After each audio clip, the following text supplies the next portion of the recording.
construction chaos. You get people tailgating and cutting in front of you and passing you, and I think it's very dangerous. Multiple crashes plague a busy Kingsville intersection. A piece of the past. You get to keep a little piece of that, and it's the memories that are the most important. Former teachers and students bring home the memories that matter most.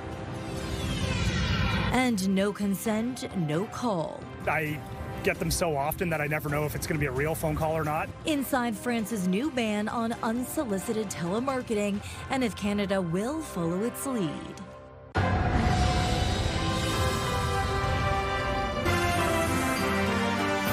CTV News with Stefanie Masotti. Good evening, and thank you for joining us on CTV Windsor and AM 800. A busy Kingsville intersection is raising safety concerns after a number of collisions in just a few days. The deputy mayor says construction changes are creating confusion for drivers, and she's asking for a temporary fix before more problems happen. CTV's Sanjay Maru is in Kingsville for us tonight. Sanjay. 3 crashes within a 1-week period at this same intersection in Kingsville. And the town's deputy mayor believes the way this construction zone is laid out may be causing confusion for some drivers. Highway 3 and Division Road is in the middle of a major road widening project, and now the MTO is reviewing conditions here.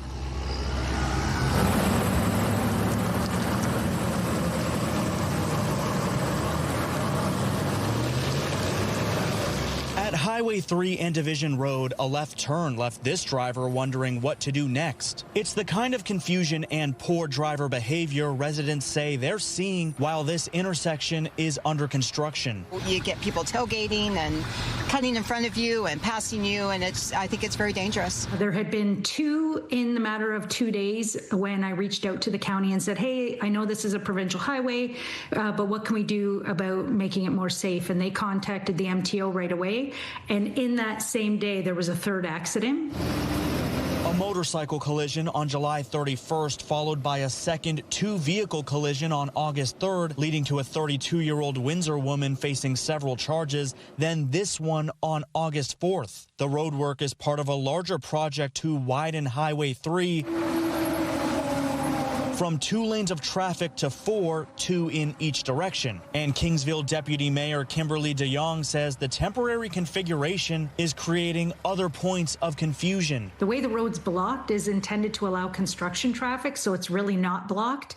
And it's confusing when you're turning that, oh, don't follow the work truck in front of you down the closed lane. And people have done U-turns in the middle of that intersection. It's been about a month since Division Road reopened to through traffic crossing Highway 3, bringing more vehicles through this intersection while construction is underway and adding to the problem. A lot of people are trying to rush to get to work every morning and rush home from work. DeYoung says the MTO has acknowledged her concerns about the area and is now taking a closer look. I think they're going to review the whole stretch because there are several intersections that are currently under construction, and Division and Highway 3 might be the busiest, but it's certainly not the only one without some confusing markers.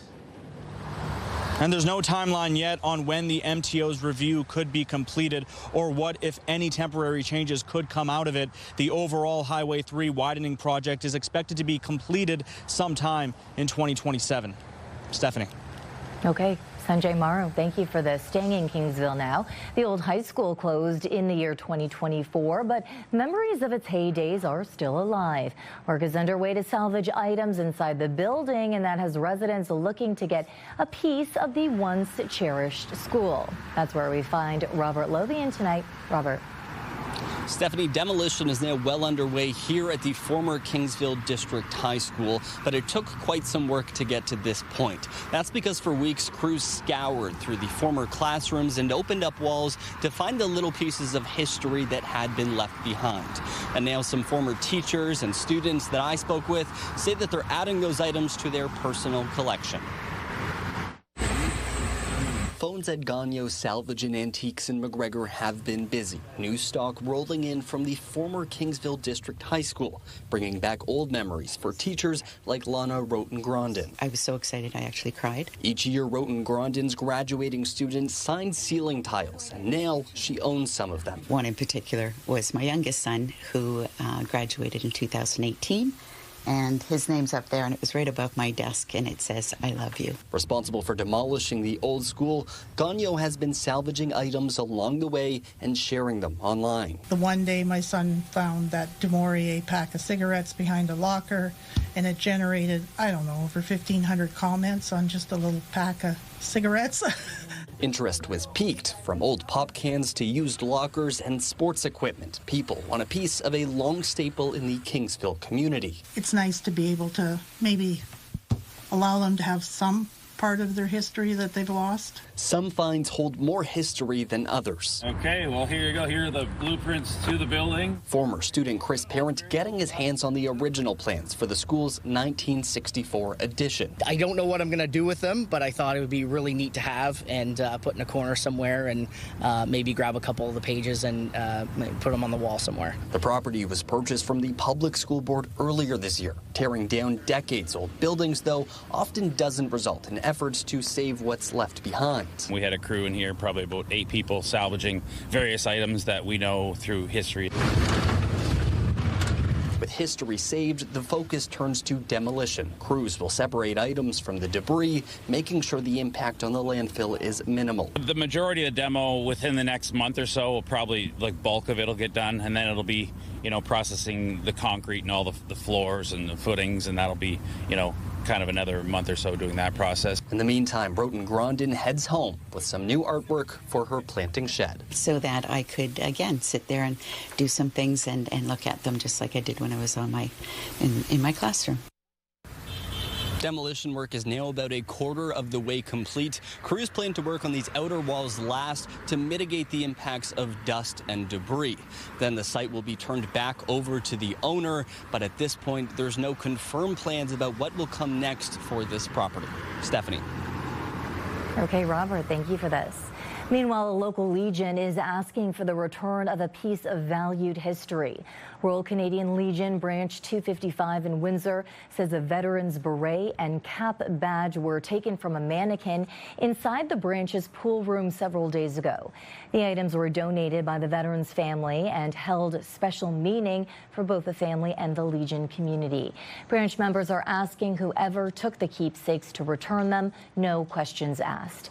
The Legion says the items are more than just a hat and badge. They represent a veteran's service, sacrifice, and a connection to the past.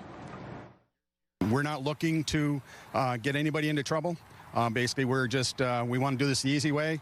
Bring it in, no questions will be asked. We just want our history back, and we want the gentleman to have his uniform so we can remember him since he passed away in 2000. Just, being a Patricia, it hurts that somebody would even think of doing something like that. Not just for the Patricias, but for any other regiment in the military. In other news, Windsor police have charged a 13-year-old boy after a youth was stabbed early this morning in East Windsor. Police say officers were called to the 3000 block of Jefferson Boulevard shortly after 2:30 a.m., where they found an injured 16-year-old boy. Investigators say the victim and the accused are known to one another. They got into a fight inside of the home before the incident escalated outside. The 16-year-old was taken to hospital with injuries that are not considered life-threatening. Police say the 13-year-old suspect was located and arrested a short time later.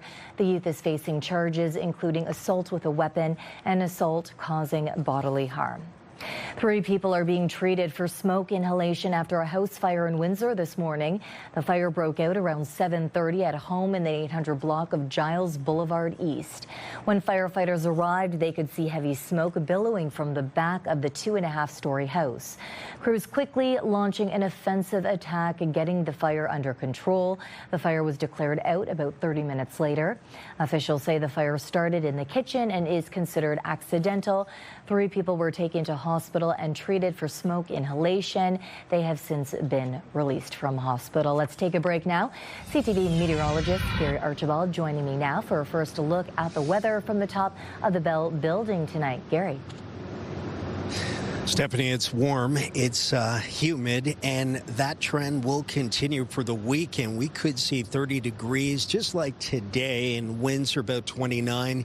In Chatham-Kent, feeling like about 35. Tomorrow, 30 will be accompanied by some scattered showers and thunderstorm potential. This disturbance is in and around us. We've seen intermittent showers today across parts of southwestern Ontario. Not everyone saw it. Most of us in and around Windsor, Essex, saw the sun and the cloud cover of the fair weather variety. I'm anticipating about a 60% chance of rain Saturday, much less for Sunday. It's not a complete washout. I'll break down what you need to know, see if we stay warm and humid into next week. It might surprise you.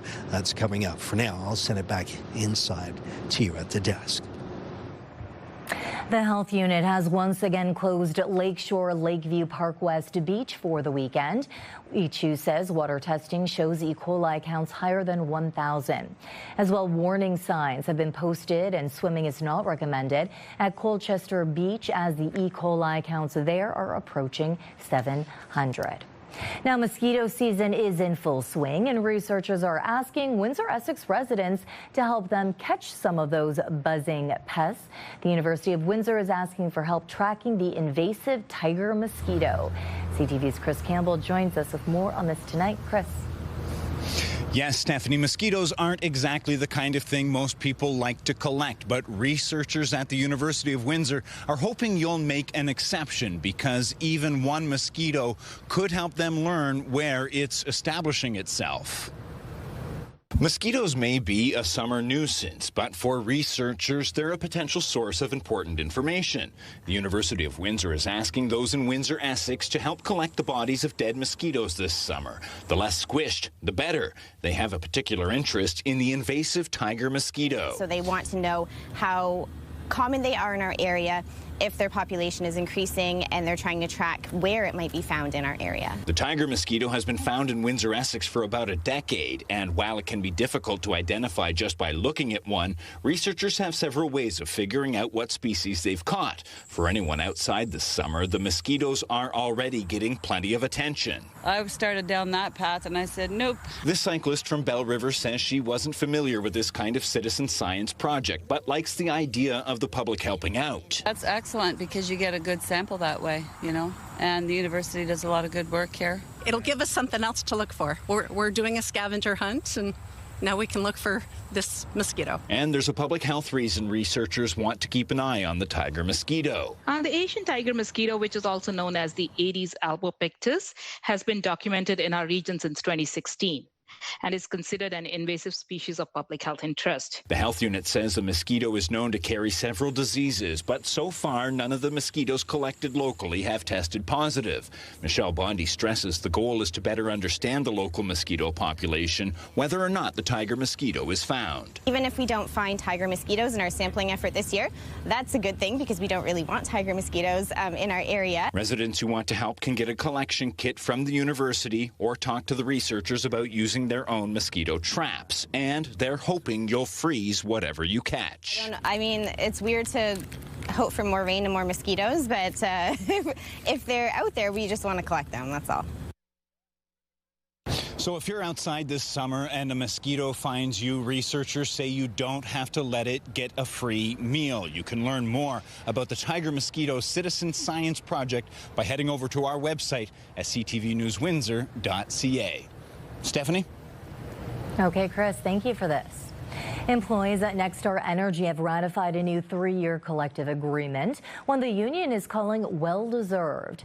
Unifor Local 444 represents 800 workers at the plant and says the deal has significant gains across the board, including wage increases, accelerated wage progression, increased benefits, and productivity or signing bonuses. The deal also includes improved pension contributions and workplace and language improvements.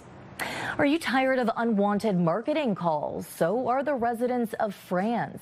Starting August 11th, France is banning unsolicited telemarketing calls, a move the government officials say will protect consumers from intrusive sale pitches and shield vulnerable people from fraudulent commercial practices.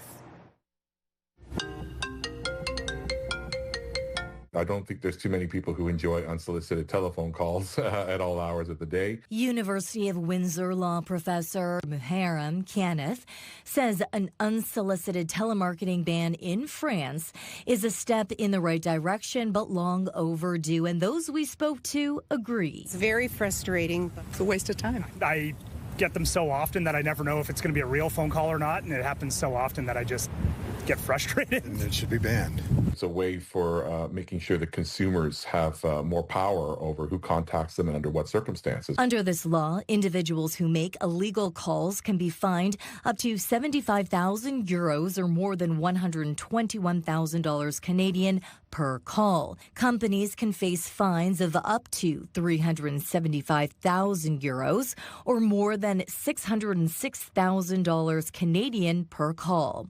There are exceptions.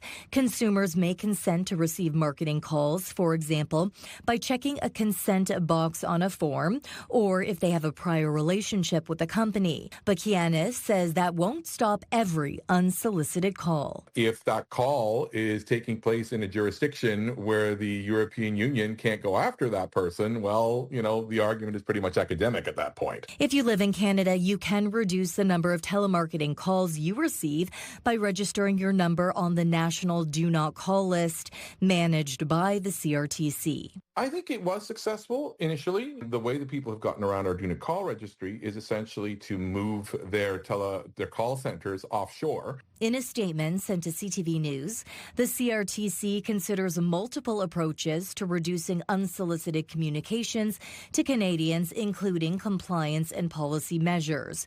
It goes on to say they are following the initiative in France with great interest. Kiana predicts Canada will follow with a similar ban. If we want to do business with something like the European Union, then we're going to have rules and regulations that very closely mirror what they have.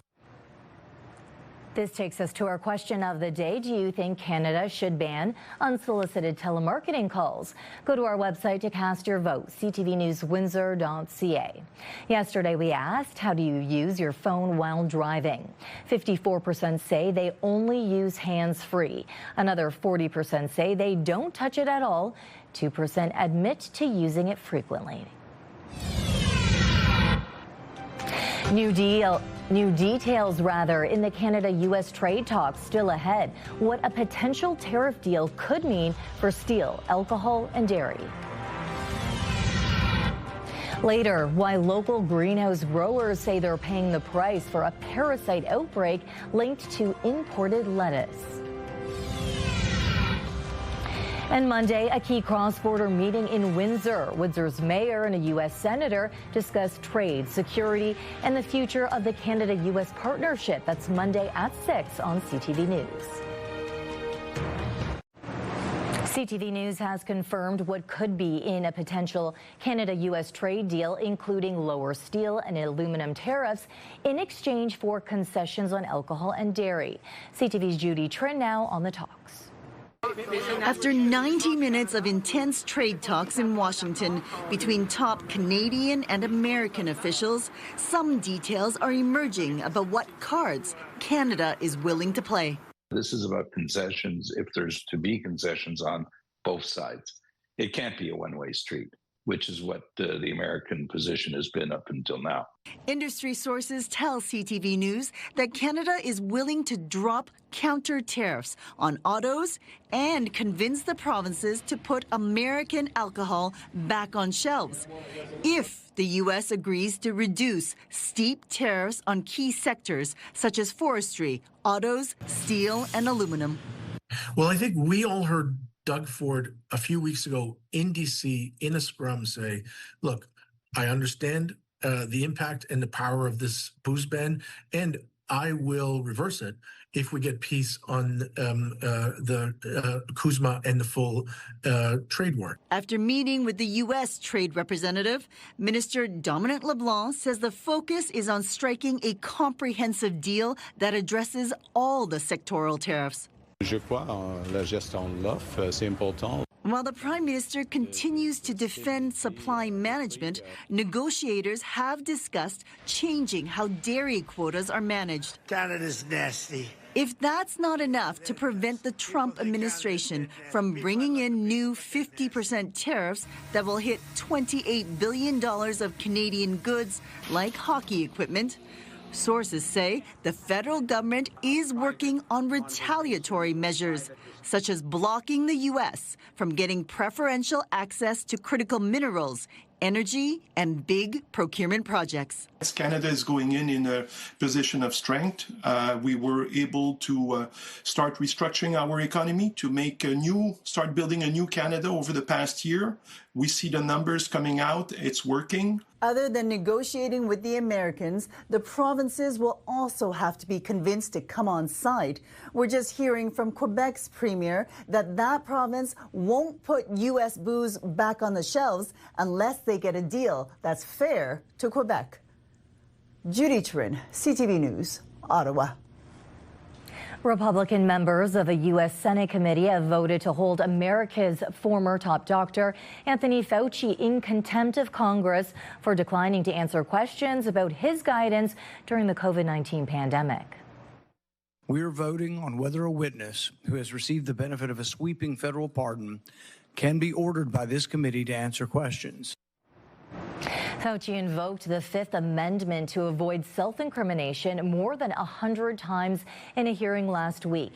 Members say he's already protected by a preemptive pardon from former President Joe Biden. A judge in New Mexico has ordered Facebook's parent company Meta to pay more than $500 million into a teen mental health fund. The $567 million decision follows a landmark civil trial in March. Meta officials are accused of intentionally including features that feed social media addiction while failing to prevent child sexual exploitation. Meta officials say that they will appeal. The Windsor community gathered downtown today to mark Canada's historic recognition of the State of Palestine.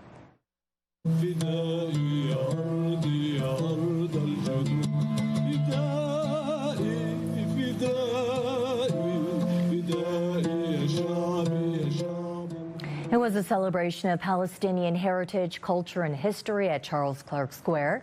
The ceremony included the raising of a Palestinian flag alongside the Canadian flag and highlighted Palestinian folklore, cultural presentations, and the stories that connect residents to their heritage. Canada officially recognized the State of Palestine on September 21st of 2025. And thousands will make their way to Erie Street this weekend for the 40th St. Angela Mariachi Festival. A busy day of preparation around St. Angela's Church today. The opening ceremony will begin at 6 p.m. on Saturday with a silent auction, vendors, live performances, and of course, Italian food. And on Sunday, starting at noon, a street soccer tournament, followed by family fun activities and a candle light procession at 7:30 p.m. Regardless of your nationality, the festival's co-chair says all are welcome. Creating the festival back in 1987 and seeing it continue for 40 years brings a lot of warmth to all of us, to the Italian community and the whole community at large. This is Erie Street, it's Via Italia, it's a street for everybody to come and enjoy. Statistics Canada is out with the July labor force report, and it shows a much bigger increase in employment than economists expected. The agency says 75,000 jobs were added nationwide last month. Economists had predicted it would be closer to 15,000. The growth was split between full and part-time work, with Ontario leading the charge. Stats Canada says the country is now up 181,000 jobs since April and 196,000 from a year ago. Locally, the jobless rate moved from 8% in June to 7.6% last month.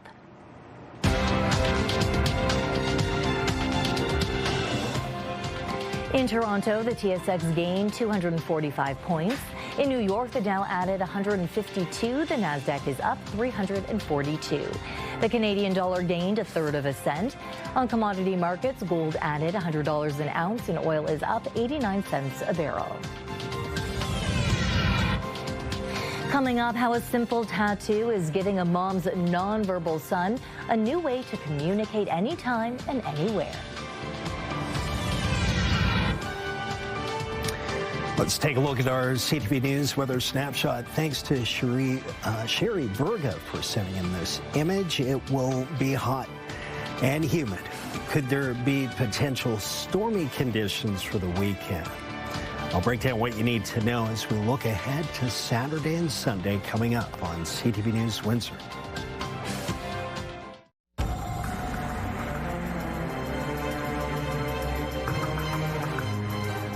A look outside this afternoon. Gary joins me again. Now, Gary, we have several community events, festivals, parades going on this weekend. We do, and there's a chance that some of those activities outside will see some wet weather. Thunderstorm potential is there even as I speak. It's scattered in nature, and if you see it, you might not be too impressed. We're talking about light activity for the most part. Some areas have been hit hard over the last 24 to 48 hours across southern Ontario. Air quality isn't as good as it's been over the last few days. We're in the low medium category, 4 on a scale of 1 to 10. It's not horrible, and it's been better. Right now, temperatures between 26 and 29, Chatham-Kent towards Windsor, Essex, respectively. That's 79 to about 84 degrees Fahrenheit under a mixture of sun and cloud and a bit hazy as we look to the west, the horizon there. Humid X values, it's been a warm, muggy-ish day. 35 is what it feels like in Chatham-Kent, about 37 at the airport recording in Windsor. Okay, so the worst weather is well to our south and east, and it's likely to slide further east towards the Atlantic coast. We're in a relatively quiet slot right here across southern Ontario, but there's potential over the next, say, 6 to 12 hours. There's your scattered showers popping up, indicative of garden variety daytime heating events and even some nocturnal ones that could sustain themselves. The worst weather is really just light pockets of rainfall. Isolated thunderstorms, there's a risk, a slight one, for extreme southwestern Ontario. So I have to put those icons on the board as you see here. It is warm now and through to midnight. 23 and a slight risk of thunderstorm activity, more so a risk of showers at midnight. 23, by the way, at midnight feels close to 30, about 29. So a humid overnight. Potential showers tomorrow. In the afternoon, I think there's a pretty good chance of showers and or thunder shower activity. It will feel like 37. Sunshine returns for sunny Sunday. 30 degrees there, feeling like about 36. Monday, Tuesday, Wednesday, cloudy and showery, 29, 27, 27, then cooling off Thursday, Friday. Fair weather for the most part, 26 and 24. That's a look at your Enercare Siles 7-day forecast.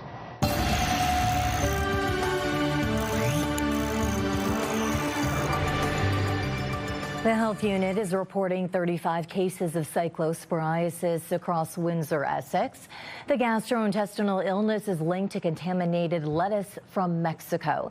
And as CTV's Robert Lothian reports, the crisis is starting to impact local greenhouse operations. As cases of cyclosporiasis, an intestinal illness, now triple the 5-year average in Windsor, Essex, advice from the region's top doctor remains steadfast. They should also think about fresh food and salads that they might consume there and consider that risk when they're dining outside of Canada. In Windsor, Essex, 35 cases have been reported this year. Heavily linked to shredded lettuce and pre-mixed products, cases are in the thousands across the border. The majority of these cases have been related to travel to Michigan, mostly. Spread, though, isn't just causing healthcare concerns. The key message that we want consumers to know is the recent cyclospora outbreak involves shredded lettuce mainly. and should not be viewed as a representative of all fresh produce. The Ontario Greenhouse Vegetable Growers issuing a statement on Thursday telling consumers their produce is still safe. That comes as outbreaks are tied to a 10% dip in sales of tomatoes, cucumbers, and peppers in recent weeks. If there's no information shared, then those consumer buying habits will change out of either fear or not having the details they need to make an informed decision. OGVG Executive Director Richard Lee says greenhouses are held to rigorous standards, undergoing regular testing, applying processes for using the washroom, and consistently tracking products. In some cases, we can identify the grower, the individual that picked the produce, and which row they picked it from. Best practices are still being urged, such as washing hands before handling food, rinsing fresh fruits and vegetables, and cleaning food surfaces. Our food system at this time does not alarm by a product that's infected, so people can use a product that's produced in Canada with peace of mind. And when it comes to eating, Lee is encouraging residents to keep local produce on the menu. I'm just trying to reassure consumers that greenhouse products is a safe choice and a healthy eating option. Robert Lothian, CTV News. A Canadian mother has found a permanent way to communicate with her non-verbal son through a tattoo. And a video of him using it has gained over 1 million likes online. CTV's Anna Mandan spoke with the mother and reports on why her tattoo means her son can now whisper. C-A-R, car. It may seem novel, but this keyboard tattoo is opening up a world of communication for Jessica Fletcher and her 11-year-old nonverbal son, Hunter. When we remove communication barriers, we're giving non-speakers the chance to show us who they really are. Hunter is autistic and until last month communicated almost entirely through a virtual communication device. But that all changed when the device died while they were at a restaurant. I got a piece of paper and I wrote the alphabet, and he kind of got a little frustrated. He flipped it over and started writing the keyboard, and he fake typed on the keyboard to tell me what he wanted to eat. Inspired by that interaction, she wanted to make sure he had that access everywhere, like at a splash pad where technology may not be suitable.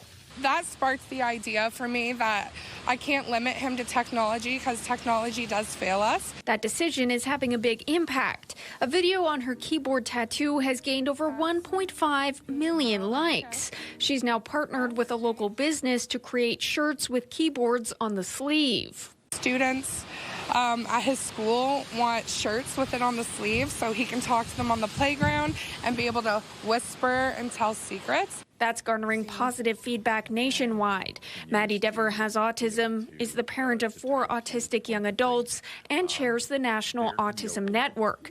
Dever says alternative forms of communication are important for nonverbal people. So many people, when they're given the avenue that works, oh my God, we find out how intelligent these kids are. As for Hunter, his mom says the tattoo has another benefit. He has the ability to talk to me in secret, which is very important for his autonomy as an individual. Forming a permanent connection between mother and son. Anna Mandan, CTV News, Fredericton. She is just 5 weeks old and already a wildfire survivor. Still ahead, how animal rescues are stepping up.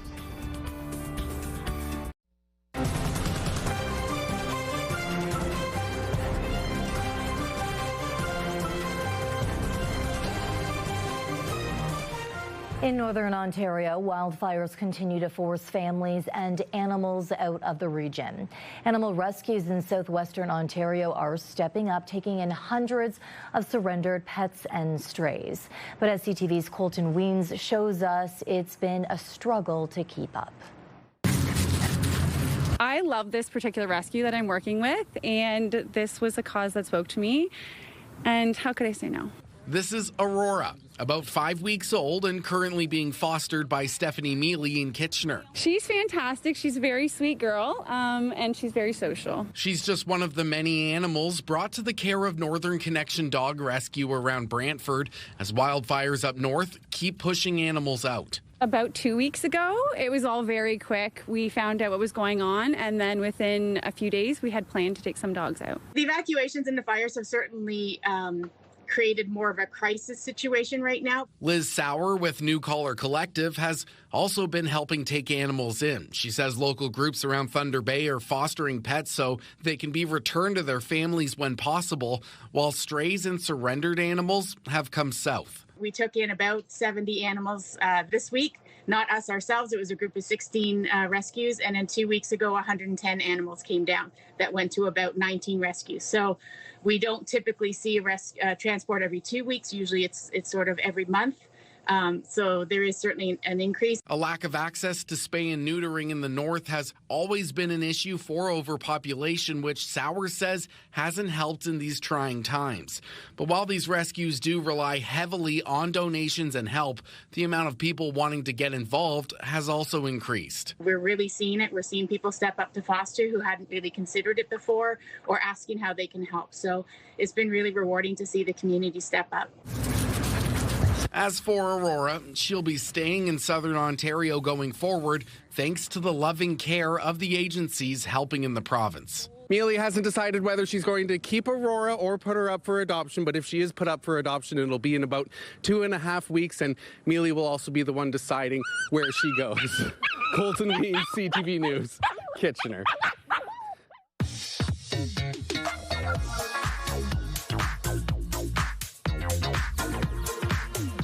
Sandy McDonald joins me again to talk about things happening in our gardens and this rather peculiar insect that you hold here. Yes. It's unique, isn't it? It is. We've talked about cicadas before, but it is the season for cicadas. We hear them in the trees. They're doing that high-pitched, shrill mating call, and we'll talk a little bit about them again today, and we've brought a childhood friend of mine, I guess we can say. Does your friend have a name?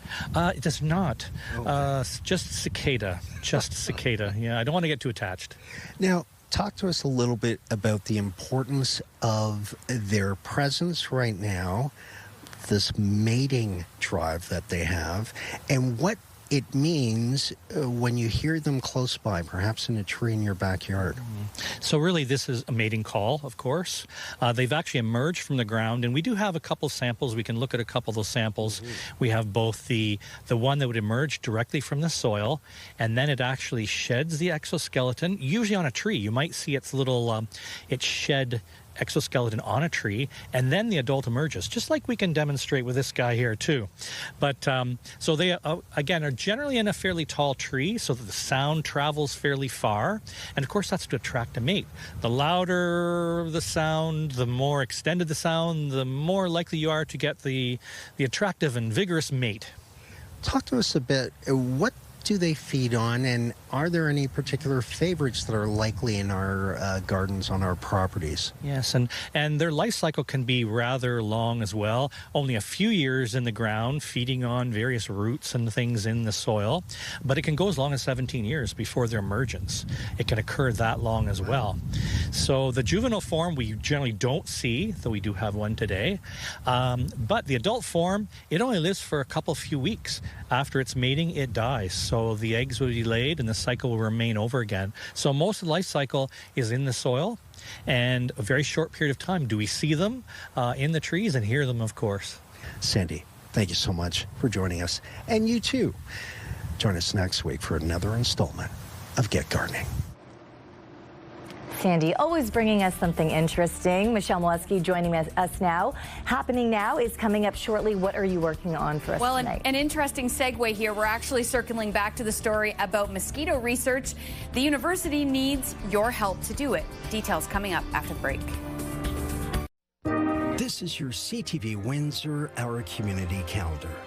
The Running Factory presents the 2026 Tim Hortons Night Run for Maryvale on Saturday, August the 15th. Join the fun at Burt Weeks Garden. See you next time on Our Community.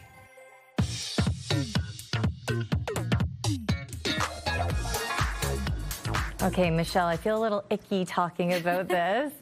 But mosquitoes might be a nuisance, but the university wants folks to actually collect them. Please explain this to us. Yeah, absolutely. Researchers are going to need some help to find out if Asian tiger mosquitoes are here. Windsor is going to make it easy for you to take part. People interested in helping collect mosquito samples can get a kit from the research team. They expect you to swat the insects, put them in a tube, and pop it into your freezer. Researcher Michelle Bondi says they have about 70 tubes ready to go right now, but they're hoping they'll need to make more. They're simply plastic test tubes just because they're great for storage in freezers. We do need the samples to be frozen. So we can make more kits. We have volunteers who help us with this, and it's a matter of how many people are interested. I think we have about 70 pre-made right now, but we can make a lot more, and that would be a really exciting thing if we needed to make more. If you want to participate, Chris Campbell included a QR code link in his web article on this, Stefanie, at ctvnewswindsor.ca. Okay, also on our website today, a big bust for the CBSA. Yes, it could be the first bust at the new Gordie Howe Bridge. 3 firearms were seized at the new border crossing on the Windsor side, while another weapon was found at the Ambassador Bridge. They also found dozens of rounds of ammunition. Details about these guns were where these guns were found and the punishment, part of our online story again at ctvnewswindsor.ca. And in our social spotlight tonight, at an age when many people are told to take it easy, a 97-year-old is proving the sky really isn't the limit. Go, Betty! Betty Bromwich from the UK broke her own Guinness World Record as the oldest female wing walker. Bromwich first tried the stunt at 87 and has now completed 6 wing walks. When you get old, you can't go here, you can't do this, you can't drive, you can't see. I can't see very well. And I get a bit frustrated. So I want to do the things that I can do. I love that attitude. Her latest flight helped raise money for the hospital that cared for her after she suffered a stroke last year. This is incredible. I'm questioning if she had to sign a waiver. I'm pretty sure there'd be fairly significant waivers on this, but good for her. What a great attitude to have. I can't do this, I can't do that, but I can do this. Of course, I don't know how many people of any age would do that, let alone at her age. Yeah, good for her. That's why it's a great story. Exactly. Okay, thanks, Michelle, and that's what's happening now. Okay, New York City's smallest pizzeria fits in the trunk of a tiny car. The unique business drawing hungry crowds. That's when we return.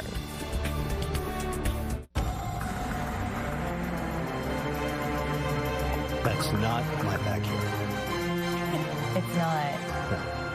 But I'm sure you could see a different angle of the sky from your backyard. Do you know, obviously, poetically speaking, though, looking up at the sky, that is our yard in the heavens. Exactly. I will say this. Some people talked to me today. I couldn't believe it. They were saying, Gary, you wrecked my golf game. What?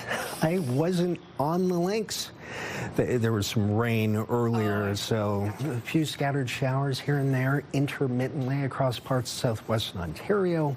Some of us didn't see anything. We will see the potential of showers and thunderstorms later tonight into tomorrow, and then sunny Sunday, both days, Saturday, Sunday, 30 degrees Celsius, feeling like the mid to upper 30s. And then some showers Monday, Tuesday, Wednesday, temperatures sliding off the scale just a bit. We'll be in the upper 20s by the end of next week, mid to lower 20s. Okay, and for those golfers, truly first world problems there. Yeah. Blaming me? Thank you, Gary. Michelle, what are we working on for tonight? Well, Stefanie, the provincial government announced earlier this week they're thinking about reopening the Brantford jail. So we're looking into whether or not that might help with overcrowding at our local jail, the Southwest Detention Centre. Stefanie will have those details tonight at 11. Okay, finally tonight, good things really do come in small packages, especially in New York City. One pizza maker is turning heads by serving up hot, fresh pies from the trunk of a tiny 2-seater car. Bradley, a Velo, has transformed the mini ride into a rolling pizzeria using portable generators to keep the operation cooking. The unique concept is a big hit with hungry customers. It just goes to show you don't need a big store to deliver a big slice of New York City pizza. What I love about this is you go and order and then you chat with them. There's a whole story about it, right? How did you get to this point? All of it. What made you think to do this? Exactly. Takes the food truck to a whole new level. How many trial and errors did it take in order? Sedan. Yeah. I'm liking it. New York City, though, boy, they're tough for their pizza. It better be good because, there's a lot of pizza shops. Yeah, I mean, I have family down there. I worked in there. I do love some good za right out of the back of a vehicle. Normally not the way I would look at it, but if it's good. Stay open-minded. When in Rome. Yeah, exactly. Okay, on behalf of our dedicated team here at CTV News Windsor, thank you for watching. For updates throughout the evening, go to ctvnewswindsor.ca. Gary and I will be back with your only late local newscast tonight at 11. I am not responsible for the Gulf weather situation, just so you know. The weekend, there's rain coming. I will be nowhere. No one's going to see me.